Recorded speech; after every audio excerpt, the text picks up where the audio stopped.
So I know the repercussions of that from my own self. I have my own addiction problems. I have my own things. This is an addiction problem. So the Fat Angel came about because She's still PHHD. it came about in that, how can I rightfully keep eating how I want, when I want, where I want, sometimes twice, and not watch these people with signs and think, well, I can give them something, for fuck's sake. Right. And maybe it was something that moved me. Maybe it is a Holy Spirit. Yeah. I know this. That's what keeps me going. And I also know this. The folks that I keep talking to, like yourselves, I can't believe how many are God-fearing folks that have faith, even though they're out here. More of y'all believe in God and are than people that are way more like blessed, so to speak. We're the writers, the entrepreneurs. We all that in a bag of shit. I just want to say that.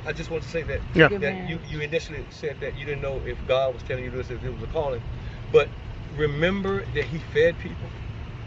4,000, 3,000. You know what I mean? He went to dinner parties. He had meals with the disciples. Right. He fed people. This is the vehicle. This is the instrument to bring people together, feed people. There are millions and millions of people.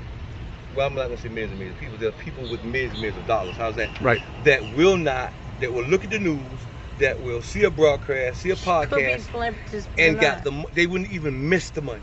They won't see. Of course. They don't have a heart. They don't have a heart to feed people. Someone has $10 million. Would you notice if $1 million's gone? Of course you wouldn't. Of course you wouldn't. So what you're doing is obviously, to us, those that have spiritual insight, it's of God. Because you don't come out and do this, without, as if God sends you. Now you can come and do it on your own, but your motive is not. I appreciate that. Pure. It's not pure. Your motive is pure. This thing is going to blow up. It's going to get larger. I'm trying. I speak it into existence. I swear that some people are going to help. Some people are going to start pouring in resources. We do this daily bread all day, every day. No, and I appreciate that you see that way. Yeah. I appreciate that. So, George, tell me this. You how long did you go away for? You come back on the streets. If you don't mind sharing, what did you get caught up in? What was the situation? I went to prison for burglary of a structure. For taking something out of a structure that I should not have done. Okay. I got robbed. I was angry. I was intoxicated, and I saw a quick lick. But how God moves the individual, it was a person, a pastor that I knew that was very close to me. That I cut his hair. It was his house, and God moved. God moved. I received 15 months. I stayed in the county 8 months. In 7 months, met a Christian counselor by the name of Clyde from this county. Came here, and the struggle ensued. It was really, really tough, man. It was really, really tough. And if not for God, I wouldn't have made it. I went to prison on purpose. He encouraged me. He encouraged me to keep going. Me off opiates. I mean, the odds were against me, but the odds were not against me because he was involved. Absolutely. So here you are, and you're standing tall, literally and figuratively. I've stayed faithful because he's held me up, and I just sent in an application to work for $14 an hour. Man. Good. And we all pray that you get that, and that'll make some possible changes for you. And I let somebody else talk. But when they give the definition of faith in the book of Hebrews, that's a definition. But faith is when you trust in God and the thing becomes tangible. You see the evidence. You can see the evidence of faith. The way he goes. You can see the evidence of faith. So faith materializes something, and we believe that something's going to happen. That Sears building. Yeah. That would be a great building, wouldn't it? Yeah, it's sitting there doing nothing. Ain't that some shit? Well, it's in a prime spot, too. Excellent. Prime spot. Nicole, good to see you again. You said that you had 5 kids. 5 daughters. 5 daughters. Ashley, Jenny, Destiny, Serenity, and Trinity. Okay. How they doing? Blessed, not a favorite. I have an OB doctor of one. I have the youngest won nationals at New York and the nationals of Scholastic Aptitude in Reading and Writing. Right. So you got some good kids there. God bless. You said you did some time yourself. What, if you don't mind sharing, what did you get caught up in? Say again? I've been to prison 3 times. What do you get caught up in? 3rd, I went on purpose to stay away from the wrong. Right. You find a lot of people doing that to get off the streets. They'll just do some shit to have a shelter. Really. I think it was unique. Yeah. To be honest with you. I've known. What was your prison experience like? Good structure. Really? Yeah. Okay. The women ain't crazy? They say the women's prisons are crazier than the men's. No, not at all. Men's are. They play nice. In the women's, this is a whole lot of drama. Yes. But I touched people's lives and all I did it. Yeah, there was a witnessing team that consisted of me, her. Listen, last time I walked out of Walgreens, a car full of old lady and everything expensive, made sure it was over $300, so I get a grant theft. Right. I said, if I don't get off these pills within 30 days, I'm gonna VOP it on purpose. And Right. I did. I VOP'd it. They get in my house, pick me up, I said, I'm going to prison. I know it. And I got to go to Gadsden. I have a private attorney who cared about me. Right. His name's Harley Goon. He's been there since I was 24 years old. I'm turning 50 on May 22nd. So I went to prison, worked in the kitchen, and I touched many lives, and they touched mine. Prison demanded a lot of your talent. Yeah, no, I understand. I went on purpose. I walked out the door of Walgreens, and the manager didn't even see me. I said, hey, so she could see I had over $300 of stuff. Right, you're like trying to go. I knew I was getting probation for that, and I did. And I said, if I don't get off these pills in 30 days, I'm going to violate it. And I did. And then I went to Gadsden, worked in the kitchen, and I got blessed and highly favored. I grew up more.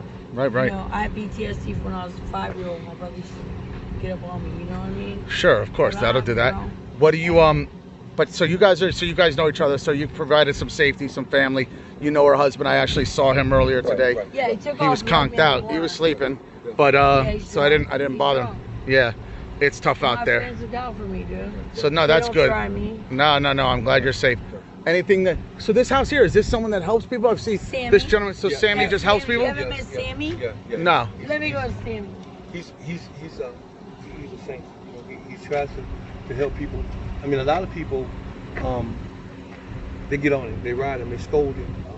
You know, they attack him because he's trying to help people. You know, just the place. Brevard County has no help for the homeless and for people coming out of incarceration, transitioning back into this community. What are we supposed to do? We have nowhere to go. You know, the applications are stringent, you know, and it's really difficult for a person to get a job. So why not have a facility where you can house a person and maybe they can do volunteer work for the community, maybe they can clean the roads, maybe they can clean the parks, whatever. Let me tell you, it's funny you say that. If I was a politician, I already have the platform, and you kind of hit on exactly what you said. You treat it like a halfway house. So tell me if you understand it, that if you agree with what I'm saying here. You put 4 men in a room, you do 2 bunk beds. There's no salary just yet. You're gonna work to have Wi-Fi, you're gonna have shelter for the month, you're going to have access to food that's provided for you. You're gonna do 30 to 40 weeks of work, like you said, whether it's for private company, phones, whatever it is, you put all these folks to work, right? And that's the trade-off. There's no salary, there's no money in the pocket yet. And then once they've proven they can do that for 30 days, then you move to the money level. It's all right. So then you move to other ways, and that these folks then get acclimated to regular life. Exactly. You know what I mean? This can easily be done, and you can put folks to work. How about this? Training dogs that are service dogs. You know, they do that in the jails. Why can't we put dogs in every one of these homes and have all these folks training dogs? Now you don't got to put these dogs down and kill them. Exactly. So I mean, there's lots of things that people can do, and it's not whether they want to do it. Here's the news: you want to get better, you want to get off the streets. Here's what the job's going to entail. Here's where you live, and it's a start. You're going to shower every day. You're going to get clothes. You know what I mean? This and that. Why it's not happening, I don't know, but I can tell you, I don't think many places are doing that. So the answer may be more sinister than we even know, because it doesn't seem, if I can figure it out, why are more people figuring this out? If Florida. Listen, you know Daily Bread? Wait, hold on. He was going to make a good point. If Florida, what's it? Go ahead. The government and the people that they're concerned about the lives of these men that are coming and women that are coming home from prison, and they're concerned about their families. They want their families to be functional. They want their families to be not to be fragmented. Then they will help those coming out of prison. Trump is doing it now. You would help those coming out. If you truly want to stop prison, if you truly want to cut or knock it off the block from being Florida's second or number one money maker, okay, help people. Think about the families. I mean, I understand this big business. I really do. But if you have any type of humanitarian heart, if you care about people, if you care about little kids, I want to do for the people that really need the male figure. They really need the zero. Angel. They really need the zero. They really need the man. They really need the point man. They really need the head, the priest. Then help us. You know what's interesting is, as this country had become less and less religious, and I think you know that, it's not allowed in the schools. It's not allowed. We become a lot less. we've lost our way with our humanitarianism. I mean, and here's the crazy part. We're still the most giving country in the world. On record, Americans give more money to causes around the world than anyone else. Trump is collecting. Yeah, well, of course. And that's a good sign, but on the same token, maybe we could be doing more, or maybe there's other people of means that could be doing more. And I think the loss of religion has affected some people's godliness. Do you know what I mean? Of course. Absolutely. Of course. We see it every day. This country was founded on godly principles. Yes, it was. Father, we've gotten away from. Whether we like it or not. The more we've digressed. You know? Well, listen, I appreciate y'all's time. We're on here 20 minutes, y'all talking. I really appreciate it. This is gold. And thank you for meeting me here. Sure. We're going to put it on YouTube. What are you trying to help us? I'm trying to help. Baby, I'm giving out the food. I'm trying to help you the best I can. How do you find me on YouTube? Under the Fat Angel, you put in homeless and Fat Angel, you'll find me. PHAT? It's FAT. Change it to PHAT. I'll do You that. fat. PHAT. I'm gonna get the Listen, I do quite all right. You'd be surprised what I can do. Hey, the Spirit of God in you. The Spirit of God in you. Yes. God bless you, baby. Thank you. Yes. Thank you. Mother's walking around being Thank you so dumb. much. Yeah. Thank you for being a servant, man. Thank you. Thank you for being self. Thank you. And I appreciate you coming on here and speaking with me, you folks. Yeah. And I'm out here doing it, man. I told you it wasn't a one-day thing. I'm out here. The gentleman that was here, this gentleman.